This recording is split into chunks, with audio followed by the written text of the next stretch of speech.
All right, now for more on the growing battle between Google and Microsoft, let's bring in Paul Kedrosky. Paul is the editor of the business blog Infectious Greed, a senior fellow at the Kauffman Foundation, and Bloomberg contributing editor. Paul, a little irony, Microsoft accusing someone else of anti-competitive behavior? Yeah, who would have thought? I mean, but it goes to this question fundamental of, you guys, the main topic here is innovation. This is all about innovation. In 10 years, look at how much fortunes have changed. Microsoft goes from being the bully boy on the street to being the company accusing someone else of bully boy tactics and wants to have courts intervene in the same way that courts tried to intervene in some ways back in the late 1990s.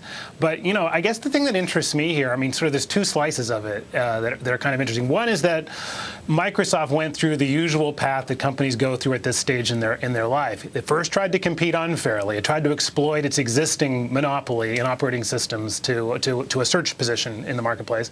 And then it tried to compete, I suppose, fairly by just investing like mad in search and hoping that would get it to a more dominant position. And then finally now trying to use the courts, almost, again, using the courts to find itself a position in the market. But the real deep issue is it's you and I that are the problem. It's not really Google. Unlike with Windows, there's no lock-in going on here in search. It's you and I who refuse to change which products we're using. That's the fundamental problem. Build a better mousetrap and people show up, and that's the issue here. But, a monopoly is a monopoly whether they intended to be a monopoly or not. You see Google, I mean, right here in Silicon Valley, San Francisco, Silicon Valley, right next to each other. Gary Reback, the king of all antitrust guys, the guy that went after Microsoft, is saying that Google might indeed be a monopoly and using that power of search to dominate other markets, to filter search results, and doing things unfairly in a competitive fashion.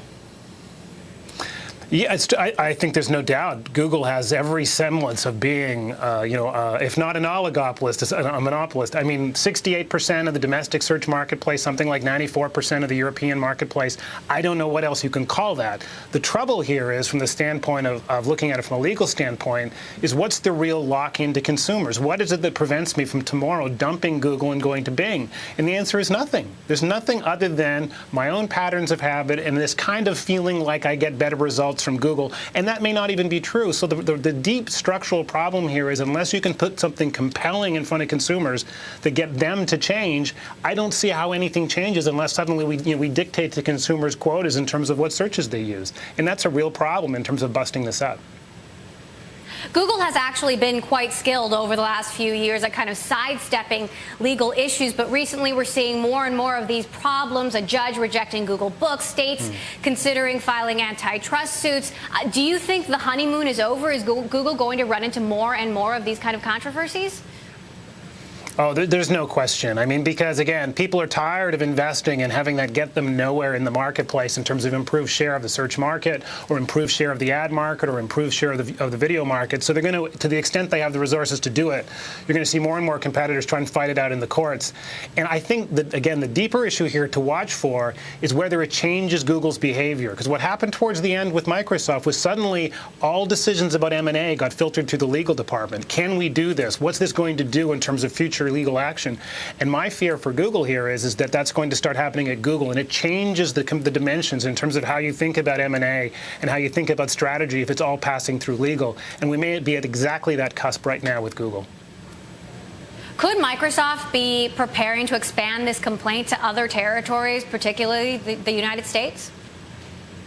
Oh, I think this is a taste of exactly that. There's no doubt. I mean, there's nothing unique in the complaint other than the jurisdiction. There's nothing unique about what Microsoft is complaining about. It's complaining about access to YouTube, which, there's some technical issues. You can sort of argue it one way or the other.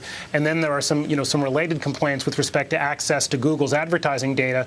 All of those are jurisdiction-free. A complaint could be made equally in the United States. The question just is they think they found a jurisdiction where they have a better chance of winning the case. But that doesn't preclude them from bringing the exact same action here and elsewhere. And as a matter of fact, I'd expect it if they have any progress in Europe.